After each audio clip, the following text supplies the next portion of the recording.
6ാം ക്ലാസ്സിലെ എല്ലാ പ്രിയപ്പെട്ട കൂട്ടുകാർക്കും നമ്മുടെ ചോദ്യപേപ്പർ വീഡിയോയിലേക്ക് സ്വാഗതം. നമുക്കറിയാം ഈ വർഷം നമ്മുടെ പുതിയ ടെക്സ്റ്റാണ് വന്നിരിക്കുന്നത്. മാത്രമല്ല ചോദ്യപേപ്പറിലും വലിയൊരു മാറ്റം വന്നിട്ടുണ്ട്. അങ്ങനെ നടക്കുന്ന ആദ്യത്തെ വാർഷിക പരീക്ഷയാണ്. അപ്പോൾ അതിന് നിങ്ങൾക്ക് ഉപകാരപ്പെടുന്ന രീതിയിൽ ഒരു ചോദ്യപേപ്പറാണ് ഇവിടെ തയ്യാറാക്കിയിരിക്കുന്നത്. ആദ്യമേ പറയുന്നു, ഇതൊരു മാതൃകാ ചോദ്യപേപ്പർ മാത്രമാണ്. ഇതൊരു മാതൃകയായിട്ട് മാത്രം സ്വീകരിക്കുക. നമുക്ക് ശരിക്കുള്ള ക്വസ്റ്റ്യൻ പേപ്പർ ഇതിൽ നിന്നും ചിലപ്പോൾ വ്യത്യസ്തമായിരിക്കാം, അല്ലെങ്കിൽ ഇതേ മാതൃകയിൽ തന്നെ വന്നെന്ന് വരാം. അപ്പോൾ ഇതൊരു മാതൃകയായിട്ട് മാത്രം സ്വീകരിക്കാൻ ഒരിക്കൽ കൂടി പറഞ്ഞുകൊണ്ട് നേരിട്ട് ചോദ്യപേപ്പറിലേക്ക് കിടക്കുകയാണ്. നോക്കിക്കോളൂ. പ്രവർത്തനം 1 എന്താണ്? അധോദത്താം ഖണ്ഡികാം പഠിത്വ പ്രശ്നാനാം ഉത്തരാണി ലിഖതു. നമ്മൾ സാധാരണ കാണുന്ന ഒരു ചോദ്യം തന്നെയാണ്. എന്താണ്? താഴെ കൊടുത്തിരിക്കുന്ന പാരഗ്രാഫ് വായിച്ച് ചോദ്യങ്ങളുടെ ഉത്തരം എഴുതുക എന്നാണ് പറഞ്ഞിരിക്കുന്നത്. അപ്പോൾ നമുക്ക് പാരഗ്രാഫ് വായിച്ചു നോക്കാം. മാനവരാശേഹേ സുസ്ഥിതയെ പ്രകൃതി വിഭവാഹ മഹത് സ്ഥാനം ആവഹന്തി. ഏത് പാഠവുമായി ബന്ധപ്പെട്ടതാണ്? നമ്മുടെ 9ാമത്തെ പാഠവുമായി ബന്ധപ്പെട്ടതാണ്. മാനവരാശിയുടെ സുസ്ഥിതിക്ക് പ്രകൃതി വിഭവങ്ങൾ വലിയ സ്ഥാനം വഹിക്കുന്നുണ്ട്. പ്രകൃതി വിഭവാനാം സദുപയോഗമേവ മാനവാനാം പ്രകൃതേഹേ കാരണം ഭവതി. പ്രകൃതി വിഭവങ്ങളുടെ നല്ല രീതിയിലുള്ള ഉപയോഗം ആണ് മനുഷ്യന്മാരുടെ പുരോഗതിക്ക് കാരണം. നോച്ചേത് മാനവരാശേഹേ സർവനാശം ഭവേത്. ഇല്ലെങ്കിൽ മനുഷ്യരാശി എന്ത് സംഭവിക്കും? മനുഷ്യരാശിക്ക് സർവനാശം സംഭവിക്കും. അതഹ വയം പ്രകൃതേഹേ സംരക്ഷകാഹ ഭവാമഹ. അതുകൊണ്ട് നമ്മൾ എന്ത് ചെയ്യാം? പ്രകൃതിയുടെ സംരക്ഷകരാവാം. പ്രശസ്ത ജൈവശാസ്ത്രജ്ഞേന MS സ്വാമിനാഥ മഹോദയേന ഏവം ഉക്തമസ്തി. പ്രശസ്ത ജൈവശാസ്ത്രജ്ഞനായിട്ടുള്ള MS സ്വാമിനാഥൻ സാറ് ഇങ്ങനെ പറഞ്ഞിട്ടുണ്ട്. എന്താ പറഞ്ഞിരിക്കുന്നത്? മാനവാനാം പ്രകൃതി വിഭവാനാം സംരക്ഷണം അവശ്യം കരണീയ ഇതി. മാനവരാശിയുടെ പുരോഗതിക്ക് പ്രകൃതി വിഭവങ്ങൾ നമ്മൾ എന്ത് ചെയ്യണം? സംരക്ഷിക്കണം, തീർച്ചയായും സംരക്ഷിക്കണം എന്ന്. അപ്പോൾ നമുക്ക് ചോദ്യത്തിലേക്ക് കിടക്കാം. ഒന്നാമത്തെ ചോദ്യം നോക്കൂ. മാനവാനാം പ്രകൃതി വിഭവാനാം സംരക്ഷണം അവശ്യം കരണീയ. എന്താണ്? മനുഷ്യന്മാരുടെ ഉന്നതിക്ക് പ്രകൃതി വിഭവങ്ങളുടെ സംരക്ഷണം തീർച്ചയായും ചെയ്യണം. കസ്യ വചനമിതം എന്നാണ് ചോദ്യം. നമ്മൾ പഠിച്ചിട്ടുണ്ടല്ലേ? കിം കുത്ര കതി കഥ കുതഹ കഥം കിമർത്ഥം. കിം എന്ത്, കുത്ര എവിടെ, കതി എത്ര, കഥ എപ്പോൾ, കുതഹ എവിടെ നിന്ന്, കഥം എങ്ങനെ, കിമർത്ഥം എന്തിനു വേണ്ടി, കഹ ആര്, കസ്യ ആരുടെ. അപ്പോൾ ഇതിൽ കസ്യ ആരുടെ വചനമാണ് എന്നാണ് ചോദിക്കുന്നത്. അപ്പോൾ ഇതാരുടെ വാക്കാണ്? നമുക്കിത് വായിച്ച് തന്നെ അറിയാം. അതിലാകെ ഒരു വ്യക്തിയുടെ പേര് മാത്രമേ ഉള്ളൂ. അതുകൊണ്ട് തന്നെ ആ വ്യക്തിയുടെ പേര് എന്ത് ചെയ്താൽ മതി? എടുത്ത് എഴുതിയാൽ മതി. MS സ്വാമിനാഥ മഹോദയ എന്ന് എഴുതി കഴിഞ്ഞാൽ ഉത്തരായി. രണ്ടാമത്തെ ചോദ്യം നോക്കൂ. മാനവരാശേഹേ സുസ്ഥിതയെ കാഹ മഹത് സ്ഥാനമാവഹന്തി. അപ്പോൾ ഈ വാക്ക് വായിക്കുമ്പോൾ ഈ ഇതേ വരി നമുക്ക് ഇവിടെ മുകളിൽ ഉണ്ടോ എന്നുള്ളത് നോക്കാം. മാനവരാശേഹേ സുസ്ഥിതയെ കാഹ മഹത് സ്ഥാനം ആവഹന്തി. നോക്കൂ. മാനവരാശേഹേ സുസ്ഥിതയെ പ്രകൃതി വിഭവാഹ മഹത് സ്ഥാനം ആവഹന്തി. അപ്പോൾ ഇതിൽ ഉത്തരം എന്താണ്? പ്രകൃതി വിഭവാഹ എന്നുള്ള ഉത്തരം എടുത്ത് എഴുതുക. അടുത്ത്, പ്രകൃതി വിഭവാനാം സംരക്ഷണം ന കരോതി ചേത് കിം ഭവേത്. പ്രകൃതി വിഭവങ്ങളുടെ സംരക്ഷണം ചെയ്തിട്ടില്ലെങ്കിൽ എന്ത് സംഭവിക്കും? അപ്പോൾ ഇതിൽ നിങ്ങൾക്ക് അർത്ഥം വായിച്ച് മനസ്സിലാക്കാൻ കഴിയുകയാണെങ്കിൽ വളരെ എളുപ്പത്തിൽ ഉത്തരം എടുത്ത് എഴുതാൻ പറ്റും. ഇനി അറിഞ്ഞിട്ടില്ലെങ്കിൽ എന്ത് ചെയ്യാം? ഇവിടെ നോക്കൂ. ഈ ഛേദ് എന്നുള്ളത് കണ്ടോ?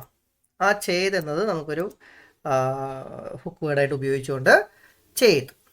നോക്കിയേ. മാനവരാശേഹേ സർവനാശം ഭവേത്. ചേത് ഭവേത് ഉണ്ട്. അപ്പോൾ ചേത് കിം ഭവേത് എന്നുള്ളതാണോ നമുക്ക് ഉത്തരം വേണ്ടത്? ചേത് മാനവരാശേഹേ സർവനാശം ഭവേത്. അപ്പോൾ മാനവരാശേഹേ സർവനാശം ഭവേത് എന്നുള്ളതാണ് ഉത്തരം. അപ്പോൾ അവിടെ 3 മാർക്ക് നമ്മൾ സ്കോർ ചെയ്തു.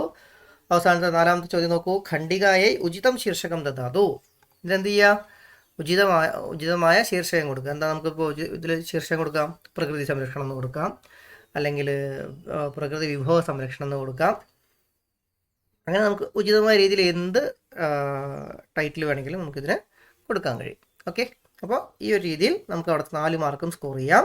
നമുക്കറിയാം 5ാമത്തെ ചോദ്യമായിട്ട് വരുന്നത് പുതിയ രീതിയിലുള്ളൊരു ചോദ്യമാണ്. എന്താ പറയുന്നത്? അതോ ദത്തേ പ്രസ്താവനയെ പഠിച്ചവിടെ അതോ ദത്താനം അതോ ദത്തേഭ്യ പ്രസ്താവനേഭ്യ എന്നാണ് വരേണ്ടത്. ടൈപ്പിംഗ് മിസ്റ്റേക്കാണ്. താഴെ നൽകിയിരിക്കുന്ന പ്രസ്താവനകൾ വായിച്ച് ഉചിതം ഗണം ചിത്വാ ലിഖിത. ഉചിതമായ പ്രസ്താവനകൾ ഏതൊക്കെയാണെന്നുള്ളത് നിങ്ങൾ എന്ത് ചെയ്യുക? കണ്ടുപിടിക്കാൻ ABCD 4 ഓപ്ഷൻ തന്നിട്ടുണ്ട്. അപ്പോൾ നോക്കാം. ഒന്നാമത്തെ പ്രസ്താവന എന്താണ്?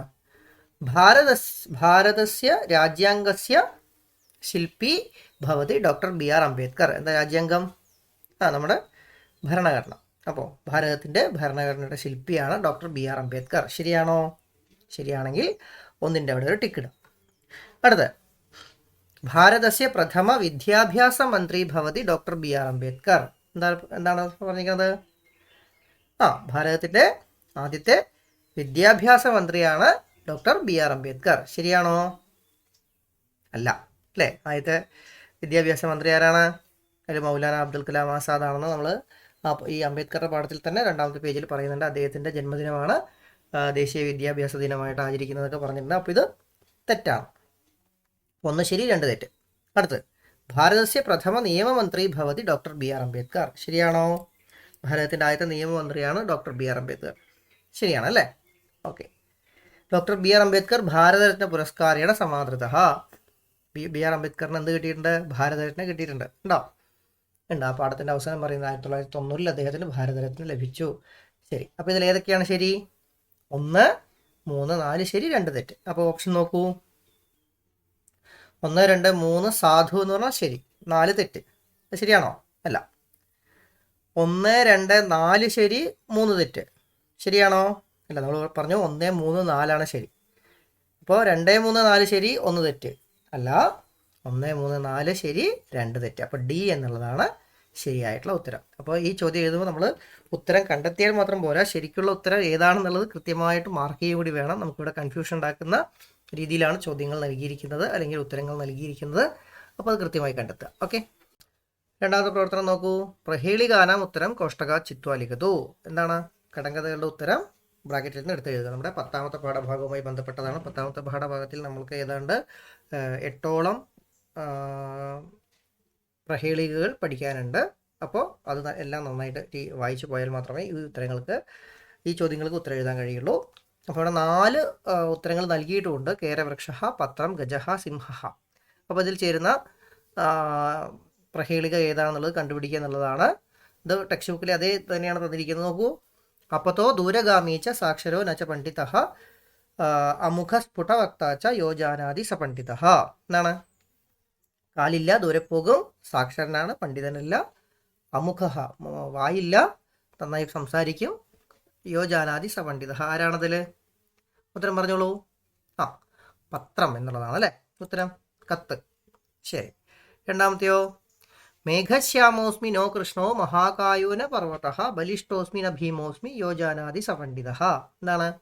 മേഘശ്യാമോസ്മി, മേഘത്തിൻ്റെ കറുപ്പാണ്, പക്ഷെ ഞാൻ കൃഷ്ണനല്ല. മഹാകായോ ന പർവ്വത, വലിയ ശരീരമുള്ളവനാണ് പക്ഷെ പർവ്വതമല്ല. ബലിഷ്ഠോസ്മി ന ഭീമോസ്മി, ശക്തിശാലിയാണ് പക്ഷെ ഭീമനല്ല. യോജാനാദി സപണ്ഡിത, എന്നെ അറിയുന്നവർ പണ്ഡിതൻ. ആരാണതിൽ? ഗജഹ എന്നുള്ളതാണ് ഉത്തരം. അപ്പോൾ ഈ രീതിയിൽ നമുക്ക് അവിടെ 2 മാർക്ക് സ്കോർ ചെയ്യാൻ പറ്റും. അടുത്ത പ്രവർത്തനം നോക്കൂ. ഉചിത സംഖ്യ യോജയതു. ഉചിത സംഖ്യയെ യോജിപ്പിക്കുക. ഇവിടെ നോക്കൂ, 3 സംഖ്യകളാണ് നൽകിയിരിക്കുന്നത്. അപ്പോൾ ചിലപ്പോൾ ഇത് നിങ്ങൾക്ക് സംഖ്യയായിട്ട് എഴുതാൻ തന്നെ ഉത്തരം നൽകിയേക്കാം. മാഷിയുടെ ഒരു മോഡലായിട്ട് കൊടുത്തിരിക്കുന്നത് ചേരുംപടി ചേർക്കുക എന്നുള്ളതാണ്. അപ്പോൾ ആദ്യത്തെ എത്രയാണ് പറയൂ. നോക്കൂ, 3 ചോദ്യങ്ങൾ ഉണ്ട്, പക്ഷേ അതിന് 6 ഓപ്ഷൻസാണ് നൽകിയിരിക്കുന്നത്. അപ്പോൾ കൃത്യമായിട്ടുള്ളത് കണ്ടുപിടിക്കുക എന്നുള്ളത് നിങ്ങളുടെ ഉത്തരവാദിത്തമാണ്.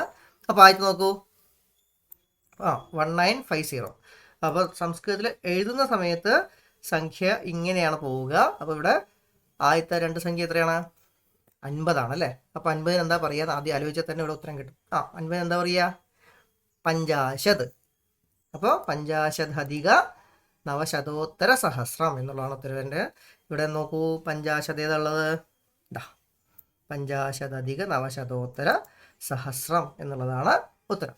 അപ്പോൾ ഈ രീതിയിൽ വളരെ എളുപ്പത്തിൽ വായിച്ച് കൺഫ്യൂഷൻ അടിക്കരുത്, സംഖ്യ കണ്ടുപിടിക്കണം. അതുപോലെ ഇത് എഴുതാനും പഠിച്ചോളൂ, കാരണം ശരിക്കുള്ള പരീക്ഷയിൽ ചിലപ്പോൾ ഇത് എഴുതാൻ തന്നെ വന്നേക്കാം. 50 അധിക 900 സഹസ്രം. അടുത്ത് നോക്കിയേ, എത്രയാണത്? 2026. എത്രയാണ്? 2026. ഇതെത്രയാണ്? 6. ഇതോ 20. അപ്പോൾ 26 എന്താ പറയുക? ഷഡ്വിംശതി അല്ലേ. അപ്പോൾ ഷഡ്വിംശതി ഏതാ വരിക? നോക്കൂ, ഷഡ്വിംശത്യുത്തര 200 എന്നുള്ളതാണ് ഉത്തരം വരേണ്ടത്. ഷഡ്വിംശതി. ഷഡ്വിംശതി. അപ്പോൾ ഇങ്ങനെ വന്നു കഴിഞ്ഞാൽ വളരെ എളുപ്പമാണ്, കാരണം ആദ്യത്തെ രണ്ട് സംഖ്യ അറിഞ്ഞാൽ പോലും നിങ്ങൾക്ക് എന്ത് ചെയ്യാൻ കഴിയും, ഉത്തരം എടുത്ത് എഴുതാൻ വേണ്ടി കഴിയും. ഓക്കെ, അടുത്ത് നോക്കൂ.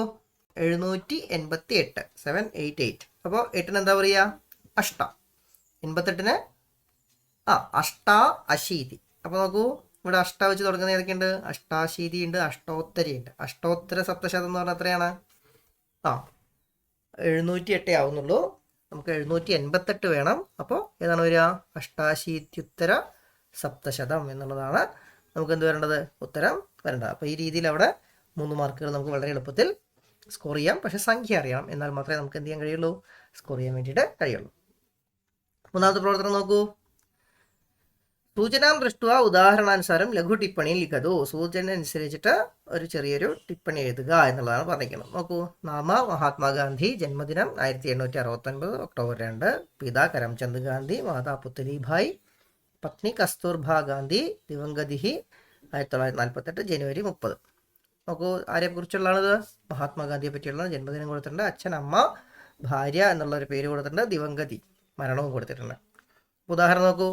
മഹാത്മാഗാന്ധി മഹോദയസ്യ ജന്മദിനം 1869 ഒക്ടോബർ 2 തമേ ഭവതി എന്ന് പറഞ്ഞിട്ടുണ്ട്. അപ്പം ഇനി ഒരു 3 വാക്കുകൾ കൂടി വേറെ ഉണ്ടാക്കൂ, പറയൂ. മഹാത്മാഗാന്ധി മഹോദയസ്യ ജന്മദിനം എന്നുള്ളത് മാറ്റിയിട്ട് എന്താക്കിയാൽ മതി, പിതാ കരംചന്ദ് ഗാന്ധി ഭവതി. അടുത്ത് പറഞ്ഞോളൂ. മഹാത്മാഗാന്ധി മഹോദയസ്യ മാതാ പുത്തലിഭായ് ഭവതി. മഹാത്മാഗാന്ധി മഹോദയസ്യ പത്നി കസ്തൂർബ ഗാന്ധി ഭവതി. 3 മതി. നമുക്ക് 4-ാമത്തെ കൂടി പറയൂ. മഹാത്മാഗാന്ധി മഹോദയസ്യ ദിവംഗതി 1948 ജനുവരി 30 തമേ ഭവത് എന്നുള്ളതാണ് ശരിക്കും വരേണ്ടത്. ഇവിടെ നിങ്ങൾ എളുപ്പത്തിന് വേണ്ടിയിട്ട് നമ്മൾ ഭാഷ ഇവിടെ ഭവതി എന്ന് കൊടുത്തിരിക്കുകയാണ് കേട്ടോ. ഓക്കെ, ഇനി അടുത്ത ചോദ്യം നോക്കൂ. അനുചിതേ ഗണേ ചിത്വാലിഖതു. എന്താണ്, അനുചിതമായ ഗണമെടുത്ത് എഴുതുക എന്നാണ് പറയുന്നത്. അതായത് തെറ്റായിട്ടുള്ള ഗണം. അപ്പോൾ നമുക്ക് വായിച്ചു നോക്കാം. അപ്പടത് അഗച്ഛത് ആസീത്. എന്താ അത്, ഇതെല്ലാം ശരിയായിട്ടുള്ള ഗണമാണോ? അപ്പട്ടത് പഠിച്ചു, ആഗച്ഛത് പോയി, വന്നു, ആസീത് ആയിരുന്നു. ഇതെല്ലാം എന്ത് രൂപമാണ്, ഏത് ലകാരാണ്, ലങ്ങാണ് അല്ലേ, ഭൂതകാലാണ്. അടുത്ത് നോക്കി. പഠിഷ്യതി, വദിഷ്യതി, ധാവിഷ്യതി. എന്താ, പഠിക്കുന്നു, പറഞ്ഞോളൂ. പഠിഷ്യതി പഠിക്കും, വദിഷ്യതി പറയും, ധാവിഷ്യതി ഓടും. എല്ലാം ഏത് കാലാണ്, ഋട്ടാണ് അല്ലേ, ഭാവി കാലാണ്. അടുത്ത നോക്കിയേ. പഠതി, ലേഖിഷ്യതി, അഗച്ഛത്. ഏതാണത്, പഠതി എന്നുള്ളത് ലട്ടാണ്, പഠിക്കുന്നു. ലേഖിഷ്യതി എഴുതും, അഗച്ഛത് പോയി. ഇതെല്ലാം ഏത് കാലാണ്, 3 വ്യത്യസ്തമായിട്ടുള്ള കാര്യങ്ങളാണ്. പഠതി ലെട്ട്, ലേഖിഷ്യതി ഋട്ട്, അഗച്ഛത് ലങ്. അടുത്തതോ. അപ്പട്ടത്ത് ആഗച്ഛതി അധാവത്. അപ്പട്ടത്ത് എന്നുള്ളത് എന്താണ്, ലങ്ങാണ്. പക്ഷെ ആഗച്ഛതി എന്താണ്, വരുന്നു എന്നുള്ളതാണ്. നോക്കിയത് ഇവിടെ നിങ്ങൾ കൺഫ്യൂഷൻ ആക്കാൻ വേണ്ടി കൊടുത്തിരിക്കുകയാണ്. അപ്പം വന്നാൽ നമ്മൾ ലങ്ങാവും, ഭൂതകാലം ആവും എന്ന് കരുതും. പക്ഷെ ഇത് ആഗച്ഛതിയാണ്. തീ എന്നുള്ളത് എന്താണ്, ലെട്ടാണ്. അപ്പോൾ ആഗച്ഛതി എന്നുള്ളത് ലെട്ടാണ് വരുന്നത്. അധാവത് ലങ് വീണ്ടും. അപ്പോൾ നിങ്ങൾ കൺഫ്യൂഷൻ ആക്കാൻ വേണ്ടി തന്നിരിക്കുകയാണ്. അപ്പോൾ ഇതിൽ ഏതൊക്കെയാണ് ശരിയായിട്ടുള്ള ഗണം 1ഉം 2ഉമാണ്. പക്ഷെ നമുക്ക് കണ്ടുപിടിക്കേണ്ടതാണ് അനുചിത എന്നാണ് പറഞ്ഞിരിക്കുന്നത്, ഉചിതമല്ലാത്ത എന്നുള്ള ഗണമാണ് ചോദിക്കുന്നത്. അപ്പോൾ ഇതിൽ ഉചിതമല്ലാത്തത് 3ഉം 4ഉം മാത്രമാണ്. അപ്പോൾ ആ ഓപ്ഷൻ ഏതാണ്, എ ബി സി ഡിയിൽ പറഞ്ഞോളൂ. ബി 3, 4. ശരി, നമുക്ക് 4ാമത്തെ പ്രവർത്തനത്തേക്ക് പോകാം. നോക്കൂ. കോഷ്ടകാത് മഹാത്മാനാം നാമാനി ചിത്വാലിഖതു. ബ്രാക്കറ്റിൽ നിന്ന് ഉചിതമായ പേരുകളെടുത്ത് മഹാത്മാക്കളുടെ പേരുകളെടുത്ത് എഴുതും. 1ാമത്തെ നോക്കൂ. അയ്യ വൈകുണ്ഠസ്വാമി, വിവേകാനന്ദ, എബ്രഹാം ലിങ്കൺ, മൗലാന അബ്ദുൽ കലാം ആസാദ്, അയ്യങ്കാളി. നമ്മുടെ പാഠപുസ്തകത്തിൽ കുറേ മഹാത്മാക്കളുടെ പേരുകളുണ്ട്. അപ്പോൾ അതിൽ ഉചിതമായവ തിരഞ്ഞെടുക്കുക എന്നുള്ളതാണ് നിങ്ങളുടെ കർത്തവ്യം. അത് തിരഞ്ഞെടുക്കണമെങ്കിൽ അറിയണം. ഭാഷയുടെ എളുപ്പമുള്ളതാണ് കൊടുത്തിരിക്കുന്നത്, പക്ഷേ ശരിക്കുള്ളതിൽ വ്യത്യസ്തമായത് വന്നേക്കാം, വരാതെയിരിക്കാം. അപ്പോൾ ആൾക്കാരെ തിരിച്ചറിയുക എന്നുള്ളത് നിങ്ങളുടെ ഉത്തരവാദിത്തമാണ്. നോക്കൂ, ആരൊക്കെയാണ് ഇദ്ദേഹം, ആരാണ് പറഞ്ഞോളൂ. എബ്രഹാം ലിങ്കൺ അല്ലേ, മുൻ അമേരിക്കൻ പ്രസിഡന്റ് ആയിട്ടുള്ള എബ്രഹാം ലിങ്കൺ. 2ാമത്തെ ആളാരാണ്, വിവേകാനന്ദ. 3ാമത്തെ ആള് അയ്യ വൈകുണ്ഠസ്വാമി ഉണ്ട്, അയ്യങ്കാളി ഉണ്ട്. ആരാത്, അയ്യങ്കാളിയാണ്. നാലാമത്തെ ആള് ഇന്ത്യയുടെ ആദ്യത്തെ വിദ്യാഭ്യാസ മന്ത്രിയായിട്ടുള്ള മൗലാന അബ്ദുൽ കലാം ആസാദ്. അപ്പോൾ ഈ രീതിയിൽ 4 മാർക്കുകൾ നമുക്ക് എന്ത് ചെയ്യാം, അവിടെ സ്കോർ ചെയ്യാം. അഞ്ചാമത്തെ നോക്കൂ, ഉചിതം ഗണം ചിത്വാ ലിഖതു. ഉചിതമായ ഗണം എടുത്ത് എഴുതുക. നോക്കിയേ, നമ്മളുടെ എല്ലാ പാഠഭാഗത്തിലും സമാനാർത്ഥക പദങ്ങൾ ഏറ്റവും അവസാനം നമ്മൾ കണ്ടുപിടിക്കാൻ വേണ്ടിയിട്ടുണ്ട്. അപ്പോൾ അതിലെ സംഭവങ്ങളാണ് വരുന്നത്. സമാനാർത്ഥക പദങ്ങളും എല്ലാം കൂടി വന്നിട്ടുണ്ട്. അപ്പം നോക്കൂ, നഗഹ എന്നർത്ഥം വരുന്ന വാക്ക് ഏതാണതിൽ? പറഞ്ഞോളൂ. അപ്പോൾ താഴത്തെ ഈ ഓപ്ഷൻസും ഉണ്ട്, ആ സെറ്റ് കൃത്യമായിട്ട് കണ്ടുപിടിക്കണം.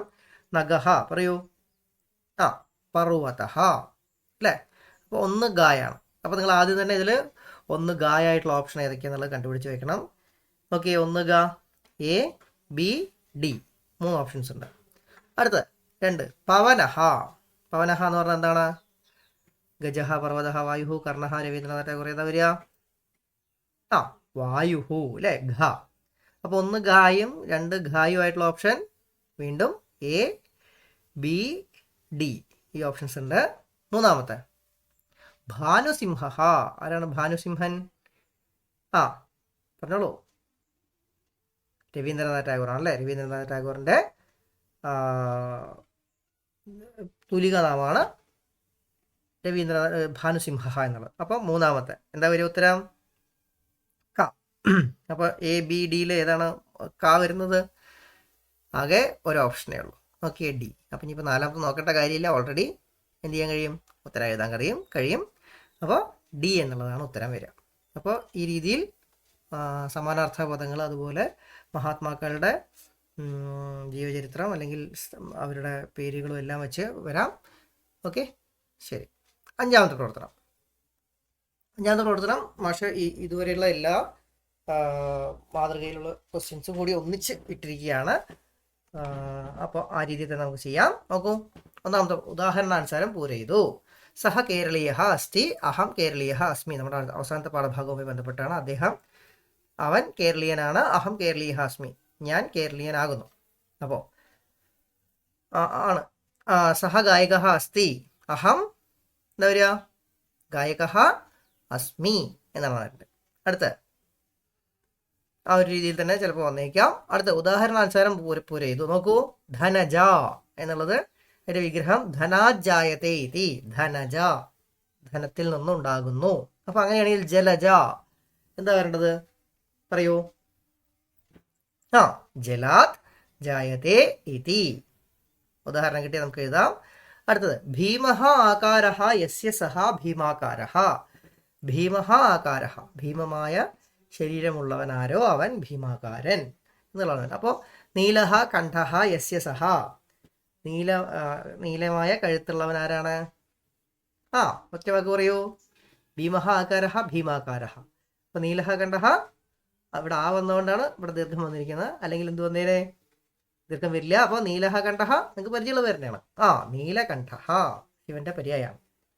അടുത്ത ഉചിതാഹ പദച്ഛേദം യുക്തം ഗണം ചിത്വാ ലിഖിതം. ഉചിതമായ പദച്ഛേദമുള്ള ഗണം ഏതാണെന്നാണ് ചോദിക്കുന്നത്. അപ്പോൾ അതിൽ ഉചിതമായത് ഏതൊക്കെയാണെന്നുള്ളത് നോക്കണം. നോക്കൂ, സുന്ദരോയം, സുന്ദരഹ അയം. ശരിയാണോ? ശരിയാണ്. രണ്ടാമത്തെ ഇതോപി, ഇതോ പ്ലസ് അപി. ശരിയാണോ? അല്ല. എന്താ വരേണ്ടത്? ഇതഹ പ്ലസ് അപി ആണ്. അപ്പോൾ നമുക്ക് ഉചിതമായത് മാത്രം മതി, ഒന്ന് മാത്രമേ ശരിയുള്ളൂ. ഇപ്പോൾ രണ്ടാമത്തെ അല്ലെ മൂന്നാമത്തെ കോസ്മി, കോ പ്ലസ് അസ്മി. ശരിയാണോ? അല്ല. നാലാമത്തെ ശ്യാമോസ്മി, ശ്യാമഹ അസ്മി. ശരിയാണ് അല്ലേ? അപ്പോൾ ഏതൊക്കെ ശരി? 1ഉം 4ഉം ശരി, 2ഉം 3ഉം തെറ്റ്. അപ്പോൾ അത് കൃത്യമായി നമ്മളിവിടെ നോക്കി 1, 2 സാധു, 3, 4 അസാധു എന്നൊക്കെ പറഞ്ഞിട്ട് കുറച്ച് കൺഫ്യൂഷൻ ഉണ്ടാക്കുന്ന രീതിയിൽ കൊടുത്തിട്ടുണ്ട്. അപ്പോൾ ഇതിൽ 1, 4 സാധു, 2, 3 അസാധു. ഏതാണ് ഓപ്ഷൻ? എ ആണോ, ബി ആണോ, സി ആണോ, ഡി ആണോ? സി ആണ് അല്ലേ. 1, 4 സാധു, 2, 3 അസാധു. അപ്പോൾ ഈ രീതിയിൽ ചോദ്യങ്ങൾ വന്നേക്കാം. ഉത്തരം എടുത്ത് എഴുതുക. അവസാനത്തെ അധോതത്തെ വാക്യെ പഠിത്വ ഉചിത ഗണം ചിത്വരിക്കുന്നു. താഴെ കൊടുത്തിരിക്കുന്ന വാക്ക് പ്രസ്താവന വായിച്ച് എന്ത് ചെയ്യുക? ഉചിതമായ ഗണം എടുക്കുക. പഠനേ യാത്രായാഹ സ്വാധീനം മഹത്തരം ഭവതി. എന്താണ്? പഠനത്തിൽ യാത്രയ്ക്ക് സ്വാധീനമുണ്ട്. കാരണം യാത്ര നൂതനാനുഭവാൻ പ്രയച്ഛതി. അപ്പോൾ ഇത് രണ്ടും എന്താണ്? ശരിയാണ് അല്ലേ? പ്രസ്താവനയും കാരണവും ശരിയാണ്. കാരണം പ്രസ്താവനയ്ക്കുള്ള ഉചിതമായ വിശദീകരണം തന്നെയാണ്. അപ്പോൾ ആ ഒരു ഓപ്ഷൻ തന്നെയാണ് എന്ത് തിരഞ്ഞെടുക്കേണ്ടത്. പ്രാ കാ ഉഭയോരപി സാധു, രണ്ടും ശരിയാണ്. കാ ഇതി ഉചിതം വിശദീകരണം ഭവതി പ്രായത്യസ്യ, പ്രാ എന്നതിൻ്റെ ഉചിതമായ വിശദീകരണമാണ് എന്ത് കാ എന്നത്. അപ്പോൾ ഈ രീതിയിൽ ഉള്ള ചോദ്യങ്ങൾ നമുക്ക് വരാം. ഇതുകൂടാതെ നമ്മുടെ ടെക്സ്റ്റ് ബുക്ക് നന്നായിട്ട് എന്ത് ചെയ്യുക, പഠിക്കുക. അപ്പോൾ ഈ ഒരു മോഡൽ ക്വസ്റ്റ്യൻ പേപ്പർ നിങ്ങൾക്ക് എല്ലാവർക്കും ഉപകാരപ്പെടട്ടെ എന്ന് മാത്രം ആശംസിച്ചുകൊണ്ട് നിർത്തുന്നു. പുനർമിലാമ.